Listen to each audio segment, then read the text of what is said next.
ఇటీవల క్యాన్సర్ పై అవగాహన కల్పించడం కోసం బాలీవుడ్ నటి పూనం పాండే చేసిన స్టంట్ సోషల్ మీడియాలో దుమారం రేపింది. తను సర్వైకల్ క్యాన్సర్ తో చనిపోయినట్టు బాంబు పేల్చి ఆ తర్వాత అదంతా ఉట్టిదేనట్టు మరుసటి రోజు ప్రత్యక్షమైంది. అప్పుడు ఆమె చేసిన పబ్లిసిటీ స్టంట్ ఇప్పుడు పెద్ద సమస్య తెచ్చిపెట్టింది. Social media influencer Faizan Ansari Poonam పాండేకు పెద్ద షాక్ ఇచ్చాడు.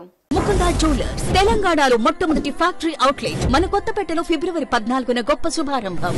Poonam Pandey social media sensation. తన బోల్డ్ వీడియోలు, ఫోటోలు, వ్యాఖ్యలతో వివాదాస్పదం అవుతుంటారు.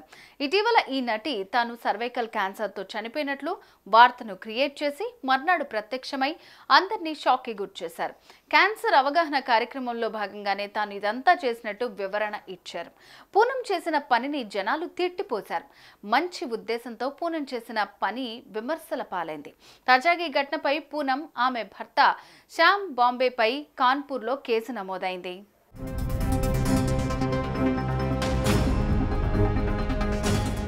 ఫైజాన్ అన్సారీ అనే వ్యక్తి పూనం, ఆమె భర్తపై కాన్పూర్ పోలీసులకు ఫిర్యాదు చేశాడు. పూనం పాండేను అరెస్ట్ చేయాలని తన దరఖాస్తులో డిమాండ్ చేశారు.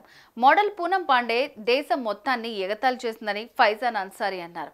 ఆమె మహిళలు, గర్భాశయ క్యాన్సర్ బాధితులను కూడా ఎగతాళి చేసిందని పేర్కొన్నాడు.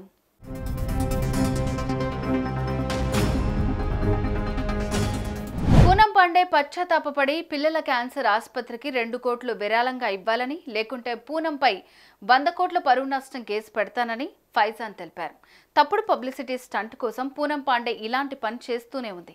గతంలో భారత్ ప్రపంచ కప్ గెలిస్తే బట్టలిప్పి మైదానంలోకి పరిగెడతానని ప్రకటన ఇచ్చింది. పబ్లిసిటీ కోసం ఒకరి జీవితంతో ఆడుకోవటం లేదా ఒకరి భావాలతో ఆడుకోవటం తప్పు. ఈ విషయంలో చర్య తీసుకోవటానికి నేను కాన్పూర్ వచ్చాను అన్నారు ఫైజాన్ అన్సారీ.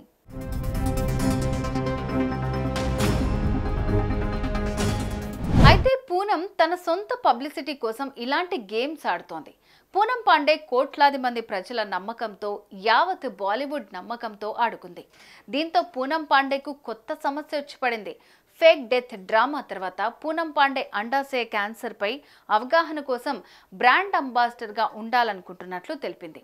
అయితే ఆమెను బ్రాండ్ అంబాసిడర్గా నియమించే ఆలోచనే లేదని కేంద్ర ప్రభుత్వం ప్రకటించింది.